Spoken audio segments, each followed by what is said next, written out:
Ladies and gentlemen, thank you for your patience. We are finally into the finals of this 9-round cut to top 8. Here are the finals. Joe Bernal versus Reza S. I'm going to change some stuff real quick so you guys know what's going on, so I know what's going on. My partner Matt Dow is joining me right here in the booth shortly. I am sorry for the wait, but that was a Abzan mirror that we had to wait through. Yeah, but I gotta eat some delicious pizza from Lou Malnati's, which, to be fair, isn't my favorite pizza in the world, but it was pretty good when you're pretty hungry. First of all, that's blasphemy. No, it's not. Coming from Chicago. And second of all, you need to figure out what's going on in your life. Guys, thank you so much for staying with us here in Twitch chat and holding on to this stream. If you haven't hit that follow button, hit that follow button so you can just continue to stay with us through and through. This is it. This is your finals match right here. So, Joe Bernal playing Abzan aggro. Abzan aggro. Playing red-white aggro. I talked to Joe before this match, and he said the red-white deck probably his worst matchup in the top 8. So he managed to defeat Alex Pressig earlier. Just barely. Yeah, but just barely. So. And those were some intense games. I mean, that was really close. He had to play on deck. Yeah, we'll see if he can get by another red-white deck to take home that banner, or if Reza will be the one who takes down that banner. Boy, this is gonna be something. First of all, like Joe Bernal as a player, I think his lists are always pretty tight as far as their play style and stuff like that. He played a really cool Tamir tempo list I saw one time. Big fan. Like Reza's shirt, looks like he's got a Mewtwo with some Mews on it, so that's all I know about Reza. I was wondering what was going on there. He's got Mewtwo and some baby Mews. Yeah. So Joe Bernal on the play, the first seed, going to play his Windswept Teeth. Reza going to play his Temple of Triumph. Tapped. Looks like Reza has quite a few lands, so it looks like he's got 4 lands here. A couple of spells. Joe going to draw a forest. Imagine crack this and play a Fleecemane line. Pass the turn back. That is it. We're dropping out of 19. Fleecemane. Dangerous to... this was a card that we saw Alex have to deal with, and generally he had the Lightning Strike to move it out of the way. If this card becomes monstrous, it's really a problem for these red-white aggro decks if they don't have a Chain to the Rocks. Yeah, sure. I mean, Starbreath Dragon can block it all day, but yeah, other than that, you really don't have a great answer for it. So Reza's going to play a Soulfire Grandmaster on his turn, too.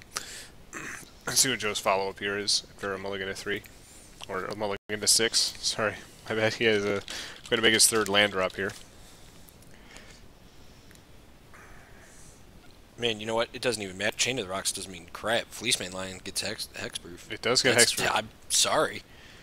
Need a merciless execution. Yeah, you do.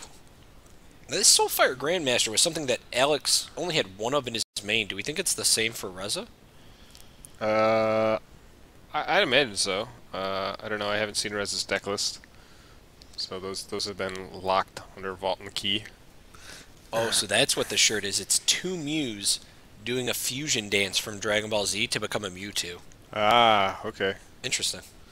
Thank you, Twitch chat. Ever so useful. Here comes Fleecemane. Fleecemane Land. Joe gonna attack now. Chose not to attack last turn, probably because now he can play a Siege Rhino or another Fleecemane Lion. Wow, really all in here for the whoops.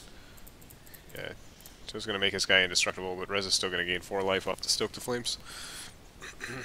But still unable to attack with this Soulfire Grandmaster, although looks like he will be able to play a Monastery Mentor, follow it up with a Chain to the Rocks on the Fleecemane Lion, and be able to get in there for 2. I like that. Here's that Monastery Mentor I was looking for. Reza has a sweet card as his monk. Yeah, what is that?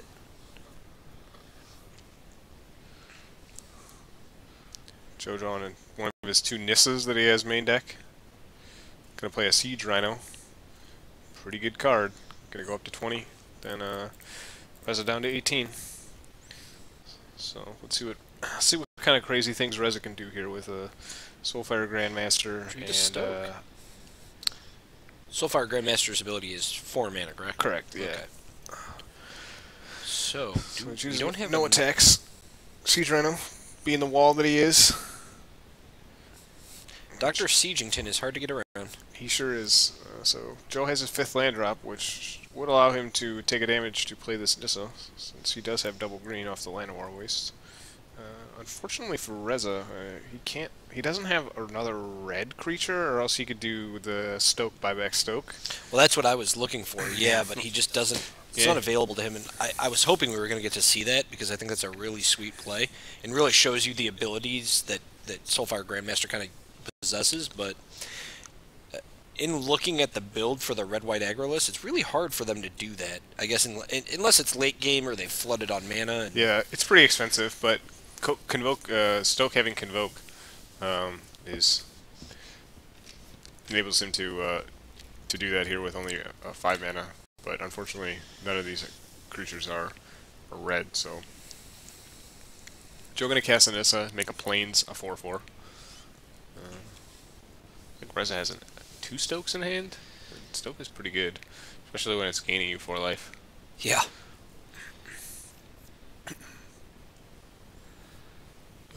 Yes, thank you. Joe should be at 19. Oh, I apologize. So we've got. No, he had a Urborg. He's good. Well, we've got life check from the spotter at 18 to 21. Okay, excellent. Joe Bernal at 18. Reza's sitting at 21. We finally got our spotter out there helping us out. Yeah. Reza gonna cast a Stoke the Flames at end of turn. Then he's gonna cast another Stoke the Flames. Gonna trigger Monastery Mentor again. Looks like he may have missed. May have missed a trigger there. Yeah.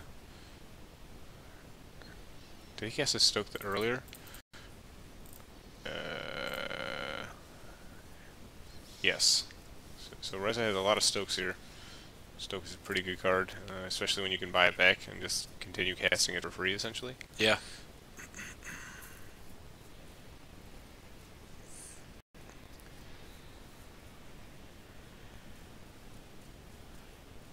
Joe in the tank here is what he wants to do. Reza has made quite the board. Yeah. He's definitely filled up the. Oh, Joe gonna tap 5. Maybe play another Nissa. Maybe.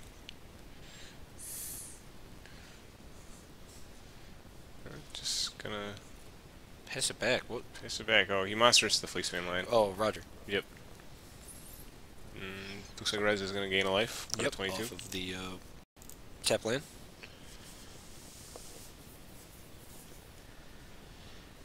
Yeah, unfortunately, we do not have bigger dice for the lands. They are they are just 4/4s. Yeah, they don't. Nissa makes 4/4s. Hopefully, I hope she wouldn't make anything bigger. I mean, that'd be ridiculous. What are you gonna It's do? already ridiculous. Bigger 4/4. You can make it a 7/7. Yeah, you can make it a 2. You can make it a 2/2 and be happy about it. All right, so that is an Ash Cloud Phoenix, Jeez. I think. So Reza has a ton of gas here, but still really no great attacks. Gonna have to attack with the Goblin Rattlemasters. Tokens in the Goblin Rattlemasters. Looks like he's getting in there with everything. Sending the team. Send it in the clowns. So Joe Bernal is going to block the Rattlemaster. And I imagine I'd just probably like try to block the Monastery Mentor. Yeah, for sure. What's the worst that can happen? Reza has 1 spell in hand. If it's a Wild Slash, I guess. I mean, do you block the Monastery Mentor or do you block the Soulfire Grandmaster at this point? So if we lock the Mentor, we get blown out by a Wild Slash. We don't really get blown out, but we like lose our guy to Wild Slash. In this case, we just don't really lose our guy to anything. So yeah, Reza's gonna lose 2 guys, but get in. Joe drops like to 12. 6 damage. Yeah. So yeah, Joe's gonna drop to 12. Reza up to 27. This life gain he's putting ahead of himself is really good. Yeah, but here are 2 Warden of First Freeze for Joe. So Joe fighting back, assembling quite the board himself. But Reza has this 4/4 flyer that's now got Joe on a 3-turn clock. So is that another Rebel Master he just drew off the top? I'm not sure. I know he has Secret of the Way in hand, so he's going to attack Joe down to 8. Yeah. Looks like he's going to play a Seeker. Yeah, he may have drawn a Rebel Master or a Hordling Outburst. Hordling Outburst, which also puts a lot of pressure. So Joe's going to make his Warden the first 3/3s.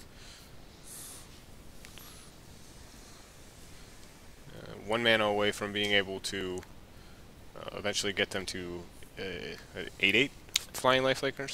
8/8 Flying Trample. Yes. Correct? Yes, Flying Trample. that can continue to become Correct, yeah. a larger. 13 flying yes. trample lifelinkers. Yeah, that's a pretty good card. they're unstoppable. Especially against the red-white list. Yeah, this is something Joe really needs to do, though. He needs an answer to this flyer. So the sooner he can do that, the better. The blunt Reza's attack. So he looks like he has a Courser of Crufix in his hand, so not the land he needs, but able to find a land. So technically, he can turn one of the. Oh, you are correct. He does have the. He has the one flying warden. Yep. Is the one on the right-hand side. Yeah, he also he can make one of them this turn into a 3/3 lifelinker, and then next turn he does have the six mana necessary to make them into the get the +5/+5 counters. You know what? They might not. They might not actually gain flying. I think it might just be trample and lifelink. Oh, you are correct. Yeah, they don't gain flying. Wow. So they become once again they become spirits, but you've done it. Figure of Destiny. I don't know, man. I thought spirits flew. I thought spirits flew too. Oh, that's unfortunate. I thought they gained flying. Well, trample and lifelink for a 8/8 is what you're getting. No, but Joe really needs them to gain flying. No, I understand that the Ashcloud Phoenix is a threat here. I mean, the lifelink will help, but Reza's built up an impressive buffer of health himself. Yeah. Soulfire Grandmaster went to work this game. Definitely. And Joe debating whether to attack with a 1 warden in the first tree, or nope, just going to pass it back. Reza's going to draw a land. Already got plenty of those. I mean, we have seen no removal from Joe this game. Where are the heroes' downfalls that he's normally spot on with? Just hasn't drawn any of them. Just drawn a bunch of creatures. The one Valorous stance was all we saw. Yep. And that didn't even act as removal. That was just a protection spell. Correct.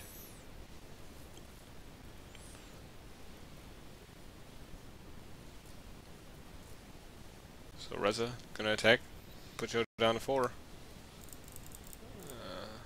So I think Joe's line here is to make his guy a flying or a trample lifelinker. The next turn, give him +1/+1 and attack for 8.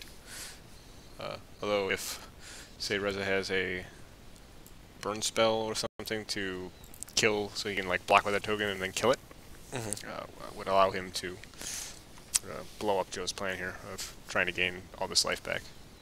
So Joe has an 8/8 trample lifelinker. See, Reza has 4, so he does have 8 power. Reza could throw his whole board in front of the warden of the first tree. I don't think that's he's going to. No, he's not. He's just going to take 8.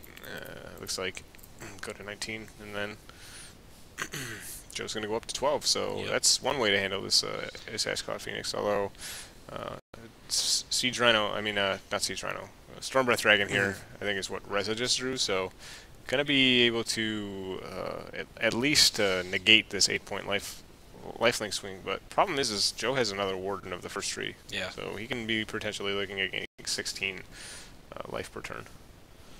And we had talked to Joe in between top 4 matches. We know he likes to accelerate the one threat only kind of strategy, but here he might be forced to activate both wardens.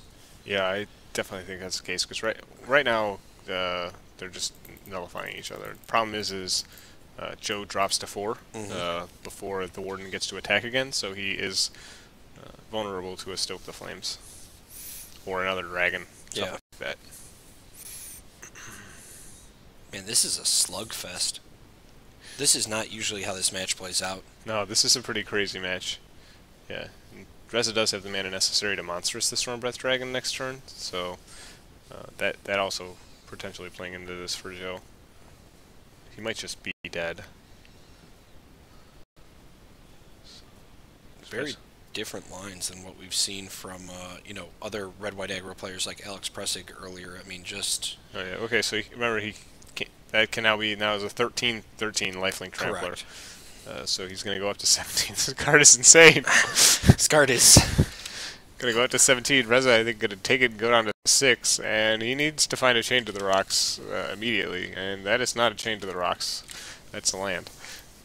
And he's going to scoop it up. So against the warden. 13/13 Lifelink Tramplers are pretty good against the red-white aggro deck. So 17-6 was in fact the life total after that one Warden swing. yeah, Yeah. I forgot that it can make make itself 13-13, 18-18, 23-23. I will admit, the first time I read that card, I was very wrong in understanding how powerful that card was. Like Figure of Destiny, I thought it activated once, and that was it. And you go back and look at that card, and its last ability is 3 colorless, black, white, black, white, black, white split. You just get to slap 5 1/1 counters on your 3/3 lifelink Trampler. Yep. So moving on to sideboards. Remember back from Joe's previous matches, I know he's boarding out his Valorous stances almost immediately after talking to him. Yeah. I said those are the first card that comes out. Mentioned he's going to bring in a Bile Blight here. Some Glare of Heresies. Reza, on the other hand, I think is going to probably bring in some Glare of Heresies. I saw, and also some End Hostilities for Joe. So it's possible that Reza has something similar as far as what we've seen in the past to Alex's list, who had played Joe earlier in top 8. You know, a lot of these cards are pretty much the same thing. We see the not so much the Arc Lightnings, but the Hushwing Gryphs, the Burmazes, the Glare of Heresies. These are all cards that these red-white aggro decks really use as secondary spot removal or creature generation with their Monastery Mentor out. Monastery Mentor Glare of Heresies is great for removing a Siege Rhino, producing a 1/1, and then getting in for 3 damage. definitely, yeah. Joe also, I think, is probably going to bring in the Utter Ends that we saw him bring in against Alex, and then some Sorin Solemn Visitors that he also brought in against Alex. So. And that was actually a surprise for me, because I wanted Utter End to come in a lot of matches earlier on, and just never saw it. And in this match, I didn't really think he was going to bring it in. I thought the Bile Blights, the Sorins, and the Glare were really going to be like the cards he was going for. But Utter End proved to be really strong for blowing up your Chain of the Rocks, removing a troublesome Soulfire Grandmaster, even a Rabble Master at some point. Yeah, absolutely. I mean, it was great every time Joe drew it. Definitely for blowing up those Train to the Rocks, able to like recycle Stormbreath Dragons. I mean, not Stormbreath Dragons, Siege Rhinos. Yeah. So, so Joe 1 win away from taking home that sweet Star City Games Regional Championship banner. Yeah, dude, that thing is awesome. Gonna hang it on the wall of his room. I mean, when you think about it, Joe's been playing. Obviously, the broadcast has been going on for a long time today. Joe's been playing a lot of Magic today too, and the mental strain it takes on these guys to still be here and continue in the top 4 and then continue in the finals. He's got to be tired, right? I'm tired. Yeah. And all I've done is watch Magic. Yeah, exactly. Yeah. So, I mean, congrats to Joe Bernal and Reza getting this far. I mean, this is great. Yeah, it's what quite a good an tournament. achievement. I mean, this is a pretty large event. So. Yes, very, very good event today. A lot of good Magic being played. A lot of big names here. We're going to see him shuffle up a little longer. They want to make sure they don't have to mulligan in these final matches here. No, you never want to mulligan. You always want your opponent to mulligan. I'll tell you, the Tuesday broadcast that I had when you were not at the shop earlier Thursday? this week. I'm sorry, Thursday. Does it feel like that? It's been that long? It does. That was Mulligan Central. I don't know what it was about that night, but there were a million mulligans. And granted, some of them were correct. Some of them I don't believe were correct, and they took a mulligan because their opponent took a mulligan, which is something that happens sometimes. You get kind of duped into that. But yeah, I unfortunately couldn't make it there. I had to travel for some work, but I'm back here now, ready to cast this game too. Well, I don't know if I could have cast this without you. No, I don't think you could have. Yeah, you've been a great help in the booth. Oh man, Joe Bernal goes to riffle shuffle Reza's deck, and then Reza just comes back and riffles his deck. So such disrespect for each other's decks. At that. Wow. Boy, I dare say those are Ultra Pro sleeves. Yeah, I bet you they're both Ultra Pro sleeves. Really? Is that a sponsor of the stream? No, I'm just. I would just put that out there. I don't know. We'll get Norm to work on it. For sponsors? Yeah, maybe we get an Ultra Pro sleeve sponsors, or maybe even better Dragon Shields. KFC sponsors. No, come on, Dragon Shields, man. Don't be like that. So they're both going to keep 7. Reza going to play a Temple of Triumph and ship the card to the bottom. Joe going to play a Llanowar Waste and a Warden of the First Tree, which definitely did work last game. Yeah, single-handedly won in the game there. Reza gonna play a mountain and pass back. So no turn 2 play. Joe does have another Warden of the first tree, but looks like he is just going to play a Fleetsman Lion instead. Gonna go to 18 off of his Land War Wastes. Ship it back to Reza, who I imagine hoped that he would have Lightning Strike or something there, but he has the glare. Yep, just has a glare, and then he's going to cast a Monastery Mentor. But that's the kind of play I like. That's the kind of play I like out of the red-white aggro deck. So he plays his Monastery Mentor so he can get the most out of his glare. It says 2, I'll exile your creature and make myself a Sure, 1/1. I mean, the problem is if Joe has a removal spell, you've just, like, wasted a turn. True. But yeah, I mean, I completely agree. I think that's the play. I don't think, but yeah, Joe does have the Bioblight. Does Joe showing that why it's like Joe using all his mana, but using his mana to advance the board, where Reza just playing one creature at a time. Like this is the problem that Reza is going to have because he didn't have a turn 1 play, didn't have a turn 2 play. He's just now far behind because Joe has used all of his mana on every turn of the game. So we talked about it on multiple occasions. Joe has cut the fat from this Abzan aggro list. This is a no-frills list. It is, I'm going to play threats, I'm going to beat you. If I'm playing against control, I'm going to run out singleton threats. If I'm playing against other aggro decks, I will flood the board with creatures that are stronger than your creatures. Sure. Runs the risk of getting into hostilities here. But looks like Rez is going to play an Outpost Siege, and I imagine he's going to choose the Cons mode. This early in the game, probably. Yeah, he doesn't have any creatures, so Correct. the Dragons mode really doesn't do anything. Joe draws a Glare of Heresy for the turn, and looks like he's going to make these both 3/3s and attack Reza down to 6. Going to attack in for 9, so Reza really needs an answer here. And Hostilities is pretty much it, but I don't think he found one. And looks like he's going to have to play a Secret of the Way and cast a Glare of Heresy. So this is why I liked Glare of Heresy on the Fleeceman line with the turn before. I understand that Reza used his mana, but it also did just activate cards in Joe's hand like Bioblight. But I guess in the long run, how are you supposed to gain effectiveness out of Mentor? if you're not playing it on the 3 to then activate your cards? I mean, I think that's why I've heard people say that it's just an awful card, and Yeah. I've heard people say it's a great card because it takes some work, you know? Sure. It's not just free. But 3 mana 2/2 that you need to cast spells to get value out of isn't, you know, Yeah. takes some work. Very true. You can't just slam it in everything. So it looks like Rez is going to cast the Seeker away and ship it back. So I think this Joe is going to, I imagine, take the game if he can remove the Seeker the way with the Glare of Heresy in his hand. He instead is going to cast a Courser of Krufix. Reveal a Siege Rhino, which is pretty good when your opponent is at 6 life. Yes, it is. And then he's going to Glare go Seeker, kill you. That is it. So Joe Bernal that's the takes game. it. Fantastic. Did Reza miss a land drop there? I believe so, yes. Okay. Are you sure?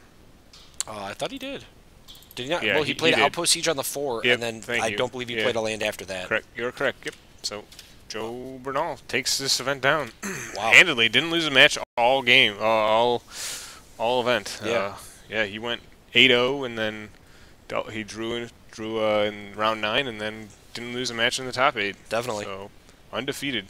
Very good plays. I mean, overall, as I said at the beginning of the match, I like Joe's deck. I like the way he plays Magic. I think a lot of his lists are streamlined. It was classic plays. Yep. Good showing by Reza too, but he just got ran over by Joe there. Yeah, I felt like his game 1 was a little bit more of what I'd like to see from the red-white aggro list. His game 2, though, just there was nothing. Yeah. Yeah, game 2 he just got absolutely steamrolled. Yeah. Joe just made a bunch of 3/3s super efficiently and just crushed. But still good showing by Reza. Definitely. The game we watched him play against Ket, he delivered the beatings. So Oh, easily. I mean, swiftly, too. some swift beatings. Yeah, some swift beats. He didn't give Ken a chance. Well, guys, I think that wraps up our coverage for today, at least.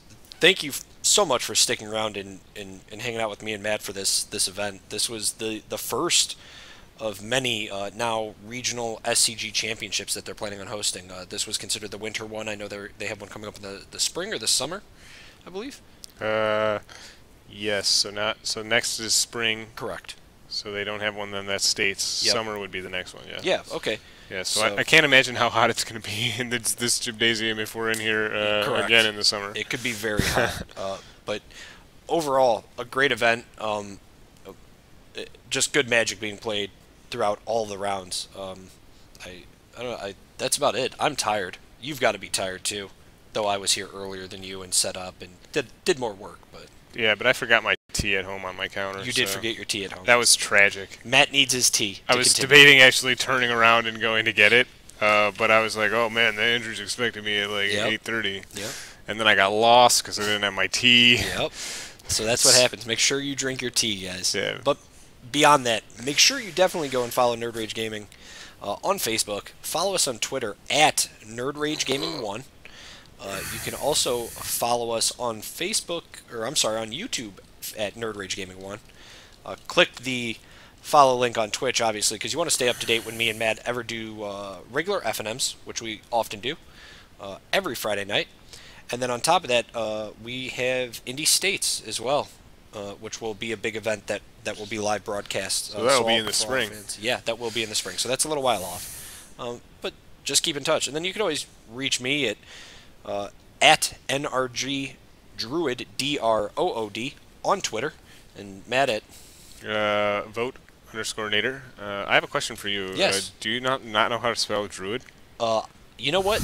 Interesting fact. That is how I spelled Druid DR00D, but you know, I think I know how to spell Druid. You can't put 00 in there? I probably could have. I didn't want to stress people too much on that. Oh, okay. I thought that was all right. All right. Yeah, I'm just wondering, man, because I'm sure NRG, the actual spelling of Druid, isn't taken. It probably is. Unfortunately, the actual spelling of Vote Nader is taken by Ralph Nader, which kind of put me on tilt. But okay. Yeah. All right. So you tried to steal a Twitter, and I don't know how to spell. All right. So we're on par. For yeah, something. I wonder. I mean, there's like a time period, right, where it's like a Twitter is inactive that I can tell them that try to get the name. Yeah, of course. Oh man. Hey, I should try to steal Ralph Nader's name. Maybe I should try to assume his identity. It's possible. That'd be pretty sweet. But regardless, guys, you know what? It's been great. We've had a bunch of fun. We hope to hear from you guys. Give us some feedback. Besides that...